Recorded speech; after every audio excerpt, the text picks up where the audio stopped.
Assalamualaikum warahmatullahi wabarakatuh. Pada hari ini kita akan membahas tentang semikonduktor. Sebelum kita membahas tentang semikonduktor, kita harus membahas dulu apa itu konduktor dan apa itu isolator. Karena semikonduktor itu adalah bersifat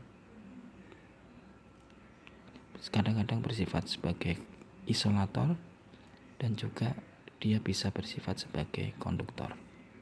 Maka dari itu kita harus membahas dulu tentang apa itu konduktor dan apa itu isolator.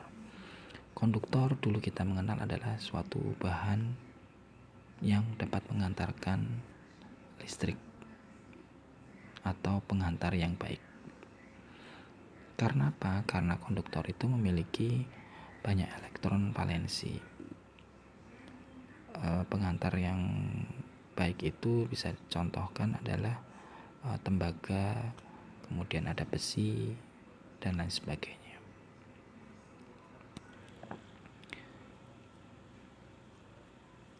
Oke, tadi di sini konduktor itu pada intinya adalah dia memiliki banyak elektron valensi. Oke, itu kata kuncinya konduktor itu adalah dia banyak memiliki elektron valensi.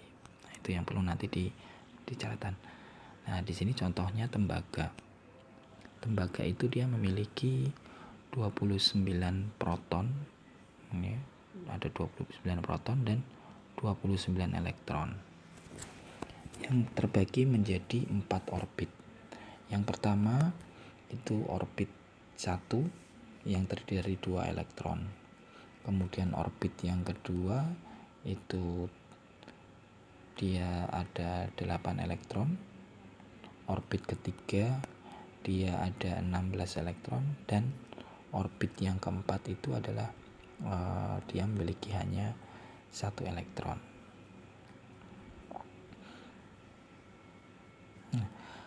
Elektron-elektron tadi dalam orbitalnya tadi itu seperti halnya sebuah planet yang mengorbit pada bumi.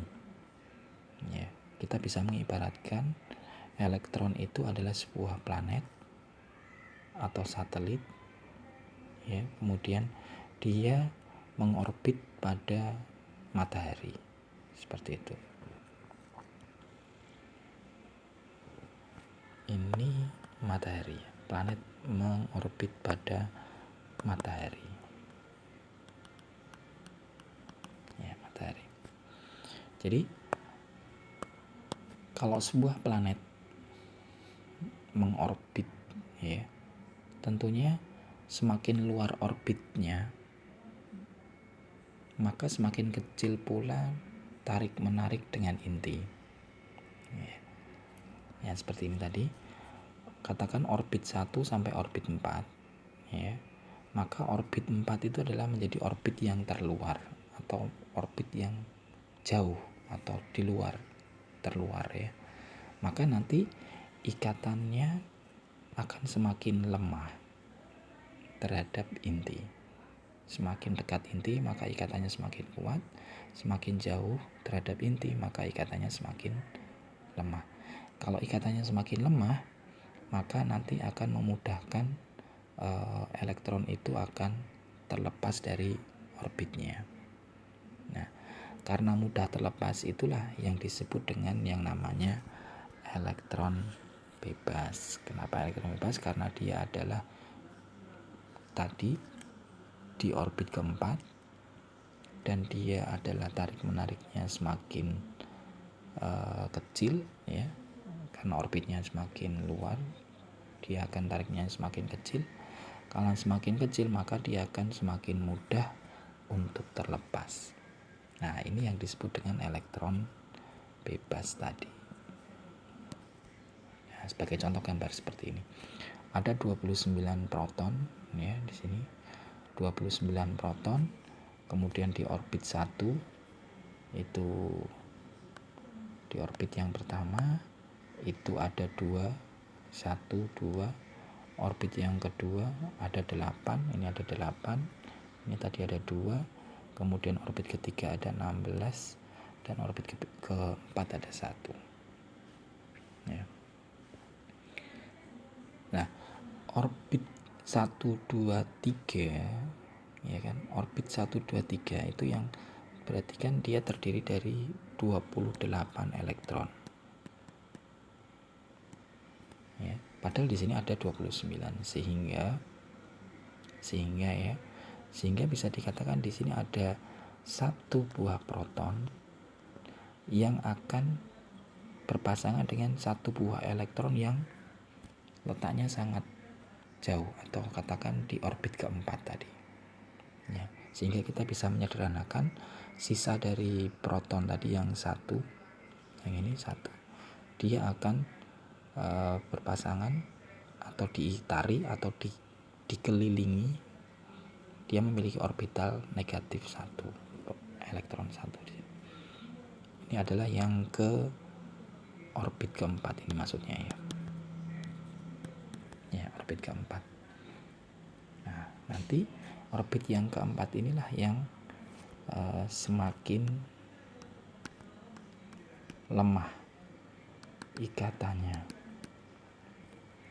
Karena semakin lemah, maka dia akan semakin mudah lepas dari orbitnya. Nah, seperti itu.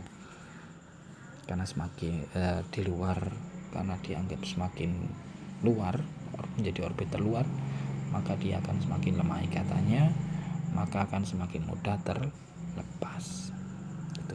Tanpa diberi perlakuan pun dia mudah terlepas, apalagi kalau diberi perlakuan, maka dia akan semakin mudah terlepas. Nah, maka di sini tadi dikatakan konduktor tadi kan kata kuncinya apa di sini? Ya, ini konduktor memiliki elektron valensi yang banyak. Ya kan, kata kuncinya itu. Nah, karena dia memiliki elektron valensi yang banyak, maka konduktor itu bisa dikatakan konduktor yang baik itu adalah yang memiliki elektron yang dapat bergerak bebas tadi. Kalau elektron valensinya semakin banyak, maka dia akan memiliki ya, karena elektron valensinya semakin banyak, dia akan memiliki elektron bebas yang banyak juga. Karena dia memiliki elektron bebas yang banyak, maka elektron itu akan mudah bergerak, ya kan. Elektron bebas itu adalah elektron yang mudah bergerak bebas, seperti itu. Nah, itu adalah ciri konduktor. Kemudian untuk yang kedua, ini yang kedua, tadi yang pertama konduktor, yang kedua adalah insulator. Kebalikannya, berarti insulator atau isolator itu adalah bahan yang tidak bisa menghantarkan listrik, atau bisa dikatakan adalah penghantar listrik yang jelek. Nah, di sini dia memiliki 8 elektron valensi. Jadi ada 8 elektron yang berpasangan kuat di situ, sehingga tidak mudah untuk terlepas. Seperti itu. Nah, karena kita sudah mengetahui apa itu konduktor, ya, konduktor itu adalah penghantar bahan yang bisa menghantarkan listrik dengan baik. Kalau insulator atau isolator itu adalah bahan yang tidak bisa menghantarkan listrik, sehingga dari situ orang berpikiran, mungkin nggak suatu saat itu akan ada yang namanya teknologi semikonduktor. Ternyata bisa. Semikonduktor di sini disebut sebagai setengah konduktor karena dia bukan konduktor murni ya. Karena apa? Bukan konduktor, karena dia bisa bersifat isolator dan konduktor pada keadaan tertentu. Pada keadaan tertentu, semikonduktor itu bisa bersifat sebagai isolator, dan pada keadaan tertentu juga dia bisa bersifat sebagai konduktor. Maka dari itu, semikonduktor itu bisa disebut sebagai setengah konduktor, ya, karena dia bersifat isolator pada saat tertentu, kemudian bisa bersifat konduktor pada saat tertentu. Oke, bahan-bahan dari semikonduktor itu sudah ada di alam semua. Germanium contohnya. Germanium itu atau Ge memiliki 4 elektron valensi. Nah, ini germanium itu menjadi sesuatu yang sangat dibutuhkan sekali dalam hal pembuatan semikonduktor. Ya. Sebelum ditemukan bahan-bahan yang lain, itu germanium yang menjadi bahan utama.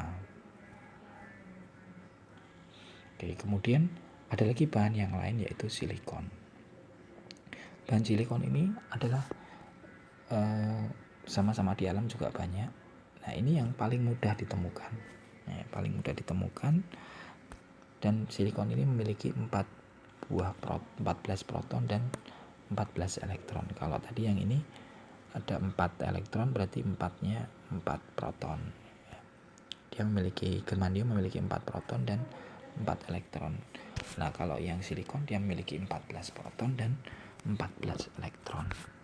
Nah, ini dari sisi orbitnya, orbit 1 terdiri dari 2 elektron, orbit kedua 8 elektron, orbit ketiga 4 elektron. Nah, orbit 1, 2 ini disebut sebagai orbit dalam, sehingga dia ikatannya sangat kuat sekali.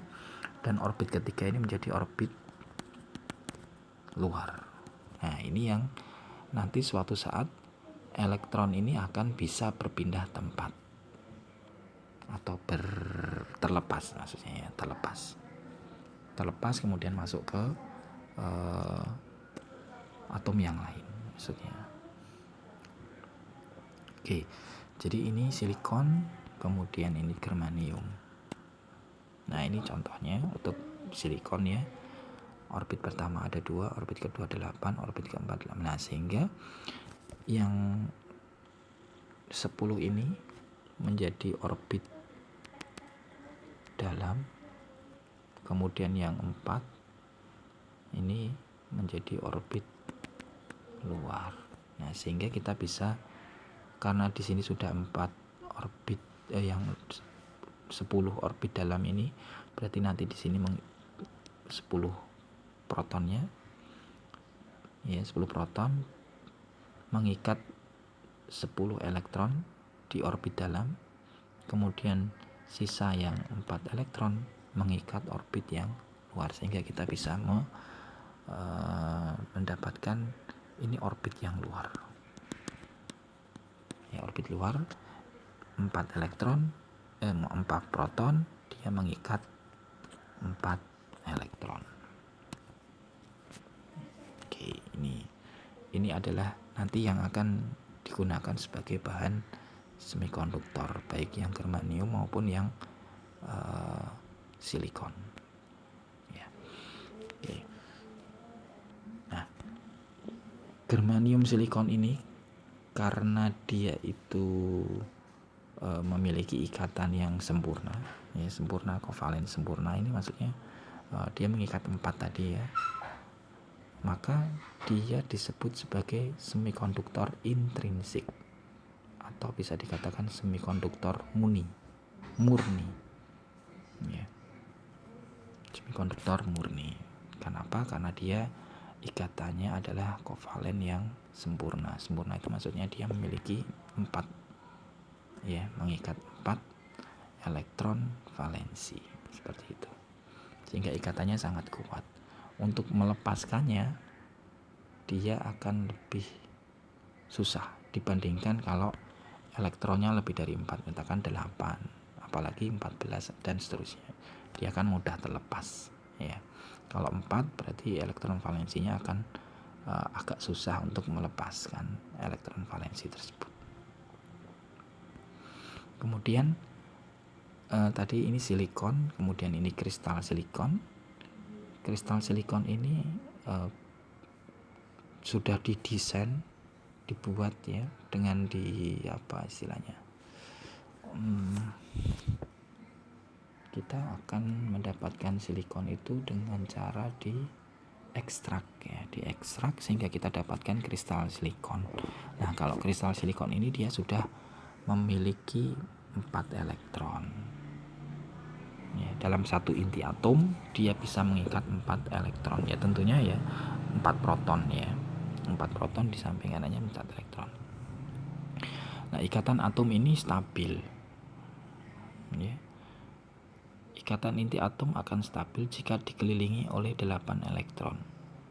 Ya, sehingga 40 elektron atom kristal tersebut membentuk ikatan kovalen dengan ion-ion atom tetangganya. Nah, pada suhu rendah, elektron tidak dapat berpindah dari satu inti ke inti yang lain. Nah, kondisi seperti ini disebut dengan isolator karena tidak ada elektron yang berpindah tempat. Ya. Untuk memindahkan elektron itu membutuhkan energi yang besar. Nah, contohnya tadi ini saya bilang ya, 4 ini ya tadi 4 elektron. Ya, ini satu inti. Ya, inti dalam satu inti ini memiliki 4 proton yang mengikat 4 elektron. 1 2 3 4. Ya. 1 2 3 4. Nah, sebetulnya kalau misalkan di sini atas ada 4 lagi, di sini ada 4 lagi, di sini ada 4 lagi, itu di sini juga ada 4 lagi. Nah, tentunya di sini kan ada elektron lagi. Nah, maksudnya di sini juga ada elektron lagi. Sehingga di sini dikatakan ikatan inti atom yang stabil adalah jika dikelilingi 8 elektron. Ya kan? 8 elektron itu maksudnya 8 elektron yang saling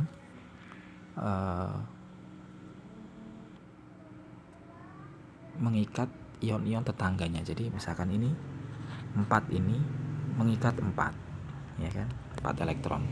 Terus kemudian tetangganya di sini juga mengikat 4.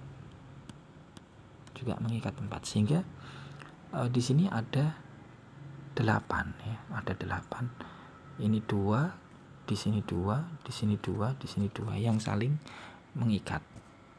Ya, sehingga dia akan menjadi ikatan yang sangat stabil. Nah, ini yang disebut dengan semikonduktor tadi. Ya, jadi ini adalah tetangganya ya. Di sini juga tetangga, di sini juga tetangga. Ini ada tetangga, di sini ada tetangga. Sehingga di sini ada jumlahnya 8. Ikatan ini ada 8 di sini. Ada 8 sehingga maksudnya 8 itu adalah 4 yang terdiri dari satu inti atom, ini juga satu inti atom sehingga dalam satu ini saling mengikat sehingga dia akan menjadi ikatan yang stabil. Ini yang disebut dengan semikonduktor yang intrinsik atau yang murni. Oke. Kenapa disebut dengan aliran elektron? Aliran elektron itu berarti elektron yang berpindah dari ikatan satu ke ikatan yang lain. Jadi contohnya tadi seperti ini ke sana, pindah ke sana. Nah, ini yang disebut dengan aliran elektron. Aliran Hall ya, karena elektron lepas maka Hall akan terbentuk untuk terisi. Jadi ini kalau terlepas ke sana berarti akan Hall. Ini menjadi Hall. Ini menjadi Hall. Nah, kemudian ini ke sana mengisi berarti di sini akan Hall lagi. Jadi itu yang disebut dengan aliran Hall, maksudnya dia Hall itu akan berpindah-pindah karena ditinggalkan oleh elektron. Nah, aliran tadi dapat terjadi jika diberi energi yang besar. Jika diberi perlakuan energi yang besar, yaitu misalkan diberi yang namanya ini adalah beda potensial. Ya, beda potensial. Misalkan tadi ini ada 8 kan? Ada 4, ada 2, ada 2, ada 2, ada 2, sehingga totalnya 8. Di sini juga nanti menjadi 8 di sini. Ini ada ikatan kuat di sini. Ya, di sini ada ikatan kuat. Nah, ada ikatan kuat di sini. Kemudian di sini itu diberi tegangan. Ya, diberi tegangan. Sehingga pada saat diberi tegangan itu nanti akan mengakibatkan salah satu hole dia akan melepas elektronnya sehingga elektron ini akan menjadi elektron bebas. Ya. Kemudian elektron bebas ini akan bisa mengisi, ini akan berpindah ke sini ya. Misalkan ini berpindah ke sana, ini akan jadi hole, maka ini bisa pindah ke sana. Nah, ini yang disebut dengan aliran elektron akhirnya. Nah, aliran elektron inilah yang disebut dengan arus. Makanya disebut dengan arus atau aliran elektron atau arus elektron. ya, atau elektron yang bergerak disebut dengan arus, seperti itu. Nah, di sini maka ada dua tipe, yaitu ada aliran Hall. Aliran Hall itu berarti Hall yang berpindah tempat karena ditinggalkan oleh elektron. Kemudian aliran elektron adalah elektron yang mengisi ke Hall yang kosong. Jadi ada dua buah tipe aliran Hall dan aliran elektron. Nah, aliran Hall ini kalau misalkan ini dalam sebuah desain rangkaian seperti ini, maka aliran Hall itu dia akan loopingnya ya, Hall itu akan dari kiri ke kanan atau searah jarum jam. Nah, kalau yang elektron dia berkebalikan arah dengan jarum jam, dari kiri ke kanan, dari kanan ke kiri ya, seperti itu. Nah, untuk mendapatkan elektron bebas yang permanen ya, ini kan tadi elektron bebas ini kan didapatkan jika seandainya diberi sebuah energi atau beda potensial yang besar, sehingga akan elektron itu akan terlepas dari Hall ya, kemudian akan mengisi Hall yang kosong, seperti itu ya. Jadi Hall-nya itu bisa ditinggalkan oleh beberapa elektron, kemudian elektron itu akan berpindah tempat, maka disebut dengan arus. Nah, itu kan berarti harus ada perlakuan ya kan. Di sini harus ada perlakuan, diberi beda potensial atau energi yang besar. Tapi orang berpikiran, bisa nggak kita itu bisa membuat suatu bahan dengan mendapatkan elektron yang bebas dari bahan intrinsik tadi itu ya, dari bahan intrinsik tadi itu mungkin nggak kita itu membuat suatu bahan dari semikonduktor yang intrinsik tadi, mungkin nggak kita itu bisa membuat suatu bahan yang kita itu bisa mendapatkan elektron valensi yang bebas. Nah, tentunya bisa, yaitu dengan cara apa? Diberi yang namanya doping.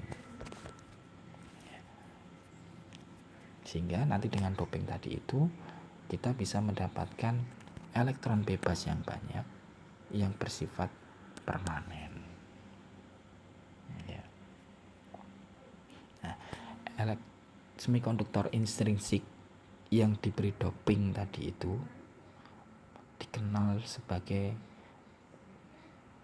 semikonduktor yang bersifat ekstrinsik ya. Intrinsik itu berarti dia murni dari dia sendiri. Kalau dia akan bersifat konduktor jika seandainya dia diberi energi atau sumber tegangan. Tapi kalau yang ekstrinsik dia sudah bersifat sebagai semikonduktor ya kan, karena didoping dia bersifat sebagai semikonduktor, yaitu yang memiliki elektron bebas atau yang memiliki Hall ya, yang permanen, seperti itu. Nah, atom doping ini nanti dia akan menghasilkan elektron bebas tadi yang saya bilang, atau Hall yang secara permanen ya. Doping tadi itu akan menghasilkan elektron bebas atau Hall. Nah, tentunya berarti karena di sini kita beri doping dan akan menghasilkan elektron bebas atau menghasilkan, maka di sini ada dua tipe. Tipe yang pertama adalah tipe N, berarti yang kelebihan elektron, berarti yang menghasilkan elektron bebas. Nah, biasanya bahannya itu adalah silikon. Silikon tadi berarti yang impurity, intrinsik ya, yang intrinsik maaf. Kemudian ditambah suatu doping, entah itu fosfor, entah itu arsenik ya. Jadi silikon yang intrinsik tadi, yang semikonduktor intrinsik tadi, didoping ditambah fosfor atau arsenik sehingga dia akan kelebihan elektron. Nah, kemudian kalau yang tipe P, dia itu adalah kelebihan elektron. Kelebihan Hall. Nah, biasanya bahannya itu adalah silikon, ini yang tadi intrinsik tadi, intrinsik ya, yang intrinsik tadi ditambah oleh boron, gallium atau indium. Nah, nanti dia akan bersifat tipe P karena dia kelebihan Hall. Kalau yang ini fosfor dan arsenik dia akan menjadi kelebihan elektron atau tipe N. Nah, semikonduktor ekstrinsik tadi dikenal dengan semikonduktor impurity karena dia sudah tidak murni. Ya. Kenapa tidak murni? Karena terdiri dari dua buah bahan, ya, silikon dan boron atau silikon dengan fosfor. Tapi kalau yang impurity itu hanya silikon saja, germanium saja. Nah, sekarang semikonduktor tipe N.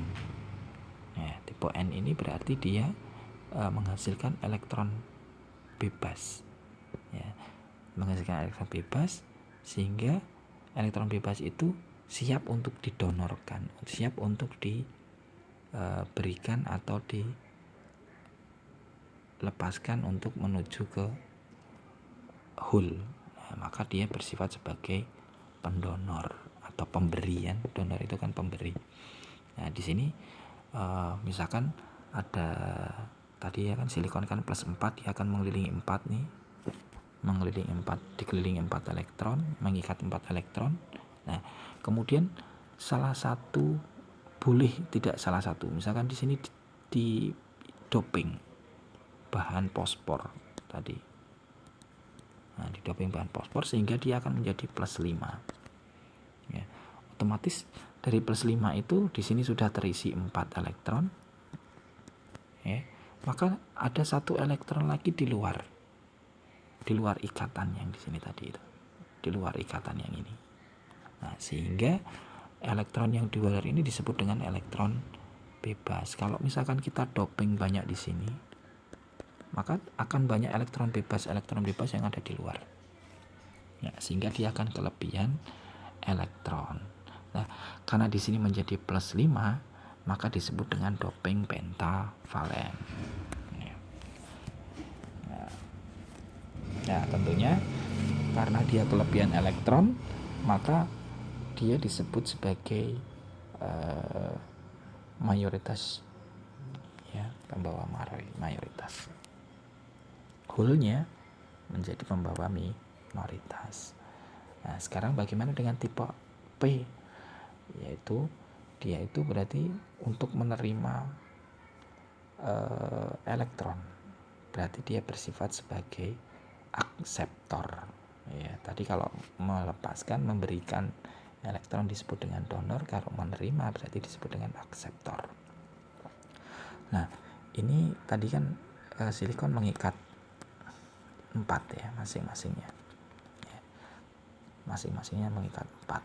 Nah, kemudian ini didoping dengan suatu bahan, entah itu dia dari bahan indium atau apa, ternyata dia akan menghasilkan protonnya adalah 3 plus 3. Sehingga kan di sini akan mengikat 1 elektron, 2 elektron, 3 elektron. Tentunya yang di sini karena harus ini berarti kan di sini ada yang namanya hole. Ya.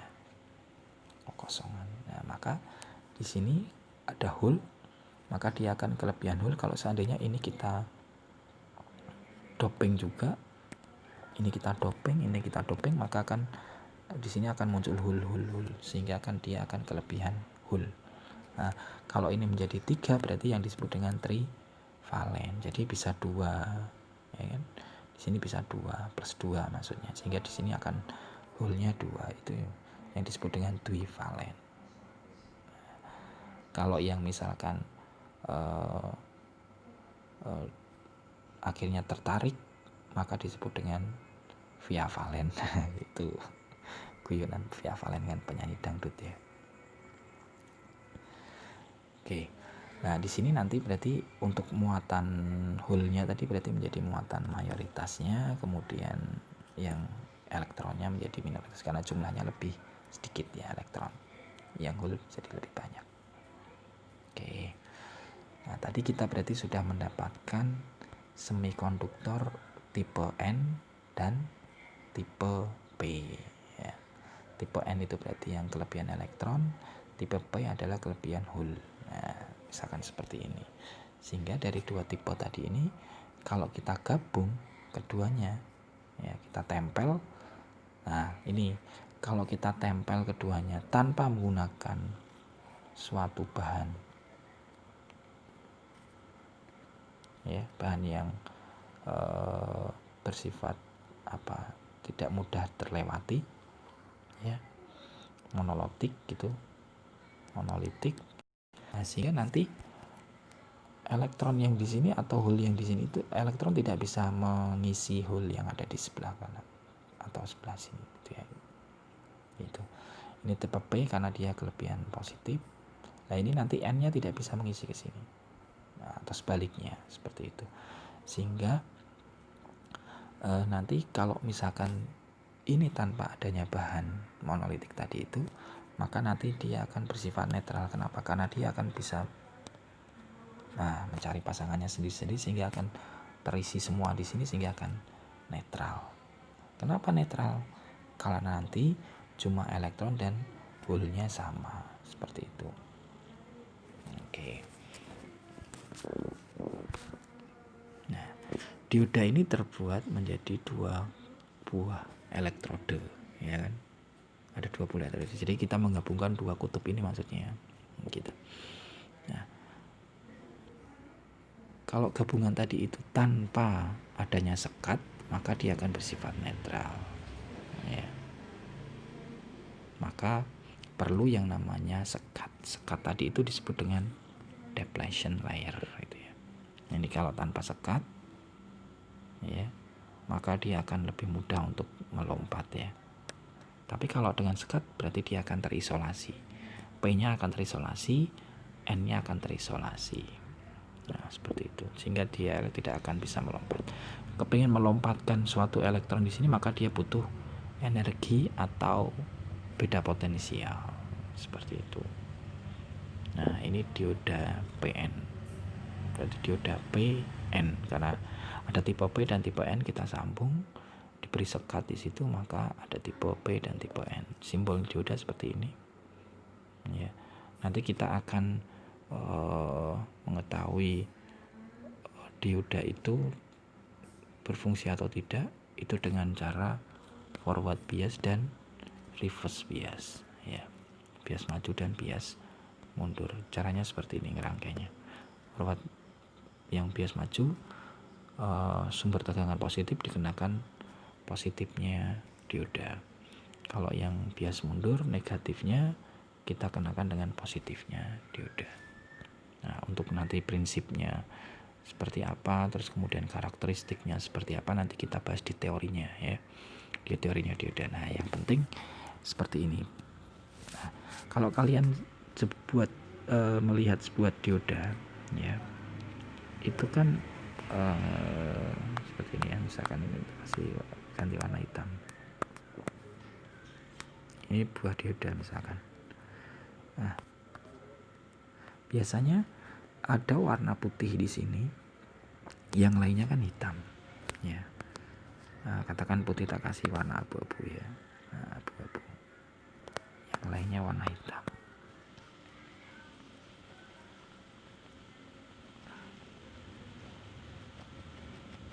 Nah, yang abu-abu ini adalah positifnya, yang hitam ini adalah negatifnya. Makanya ini adalah tipe P-nya, di sini adalah tipe N-nya. Maka di sini udah kelihatan antara N dan P itu N-nya jauh lebih besar daripada P. Seperti itu. Jadi muatan elektronnya itu jauh lebih besar daripada muatan yang hole-nya ya.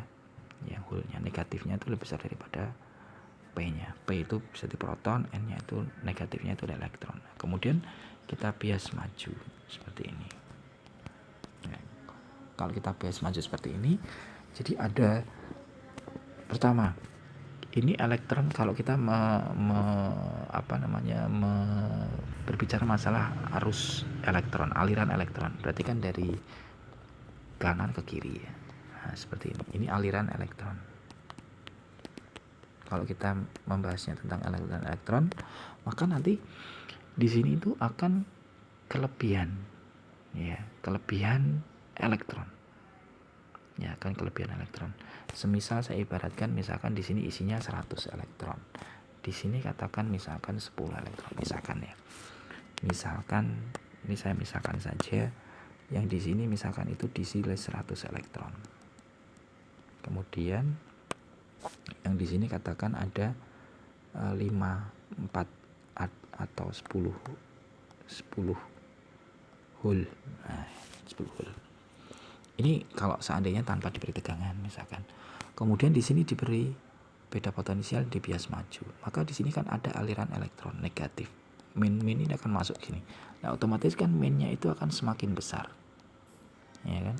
Dia akan memiliki semakin besar negatifnya.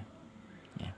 Sehingga apa yang terjadi? Karena di sini kapasitasnya 100, maka dia akan melompat di sini, ya kan? Katakan terisi 50 saja, maka dia akan melompat. Nah, 50 tadi itu akan mengisi atau berpasangan ke hole. Berarti sisanya kemana? Sisanya mengalir. Terus akan berputar seperti itu, sehingga terjadi yang namanya aliran. Ya. Aliran elektron. Nah, aliran elektron ini maka dioda tadi itu adalah bisa mengalirkan arus atau yang bersifat sebagai konduktor. Itu. Kalau tadi belum diberi tegangan, maka dia bersifat sebagai isolator. Karena apa? Karena N-nya akan berdiam diri di tempatnya, P-nya juga berdiam diri di tempatnya, terisolasi, sehingga dia tidak bisa saling berpasangan. Itu yang disebut kalau masih isolator. Nah, tadi kalau yang seperti ini berarti dia sudah bersifat sebagai konduktor karena dia bisa mengalirkan arus atau elektron tadi ya. Elektron. Oke. Nah, terus bagian ini kalau ini bias maju ya. Ini bias maju. Nah, sekarang bagaimana kalau bias mundur atau reverse? Gambarnya bagaimana? Ya, sama.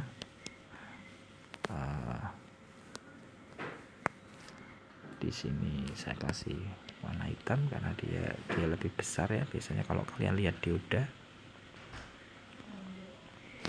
nanti silakan cek sendiri, dicari di internet ya, dioda. Nah, ini sama, ini berarti di bias mundur, berarti di sini diberi yang namanya negatifnya. Nah, ini positifnya seperti ini. Ini main, ini plus. Kalau yang tadi ini kan plus, ini main. Ya. Oke. Nah, sekarang kalau seperti ini penjelasannya bagaimana? Nah, penjelasannya ini tadi nanti saya ulangi lagi deh ke sana ya. Jadi penjelasannya kenapa dia bisa mengalirkan. Ini kemungkinan besar kalau tegangannya ini dialirkan, dihidupkan, maka sebetulnya elektron itu akan susah melompat, ya kan? Seperti itu. Nah, misalkan kita tinjau apa dulu nih? Arus elektron. Ya, berarti kan dari negatif nih, berarti kan alirannya ke sana ya. Oke. Nah, kalau semacam ini berarti dia ini kan otomatis elektron ini kan akan berpasangan di hole. Ini kan kutub positif, ini kutub negatif. Dikatakan di sini ada tadi 10, di sini ada 100 ya kan. Di sini isi. Maka kan lama-kelamaan akan saling berpasangan. Itu karena ini saling berpasangan sehingga nanti dia akan melompat. Sisanya akan melompat ke sana, terus berjalan sehingga dia akan mengalir ya kan. Nah, ini disebut dengan aliran elektron tadi. Ya. Seperti itu.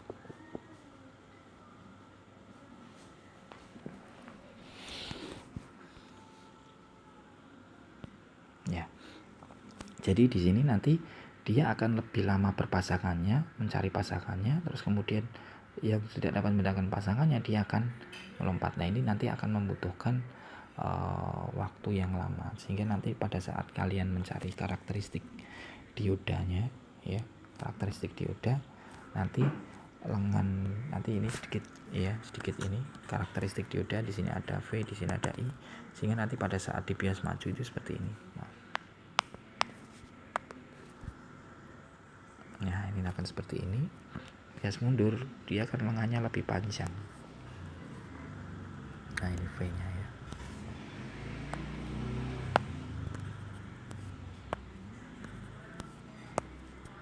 Ini V-nya. Dia lengannya lebih panjang.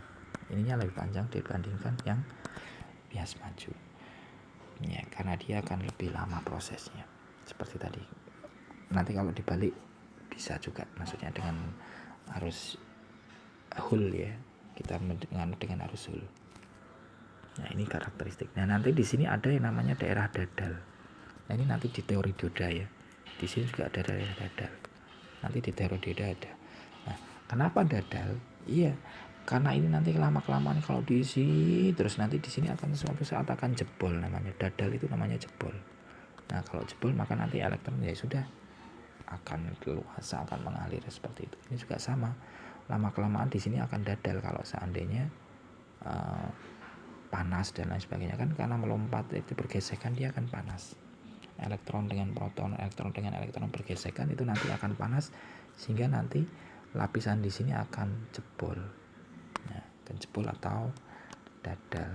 Nah, kalau dadal atau jebol berarti sudah rusak. Dioda yang sudah rusak berarti sudah tidak bisa dipakai lagi. Ya, seperti itu. Kalau jebol itu berarti arus katakan yang di sini itu jumlahnya 10, maka nanti 10 langsung mengalir ke sana, 10 gitu. Kalau ini kan 10 nanti naiknya ke sana itu kan tidak 10 tetapi 1, 2 misalkan seperti itu. Oke, itu penjelasan sedikit tentang tambahan ya, ini tambahan sedikit tentang dioda yang dibias maju dan dibias mundur.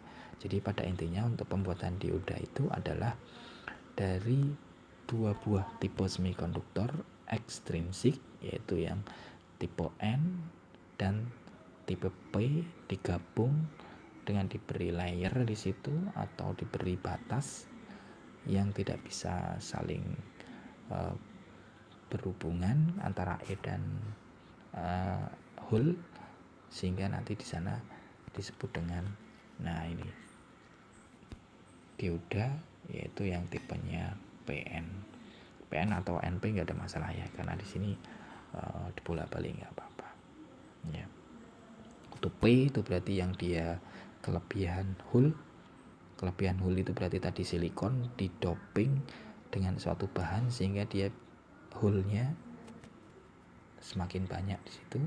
Kemudian yang tipe N itu adalah semikonduktor intrinsik yang didoping dengan suatu bahan sehingga dia akan kelebihan elektron, digabung menjadi sebuah dioda ya. Kemudian untuk mengetahui apakah dioda itu bekerja dengan baik, yaitu dengan cara dibias maju dan dibias mundur. Nah, prinsip kerjanya seperti ini tadi yang sudah saya jelaskan, tambahan sedikit tadi ya.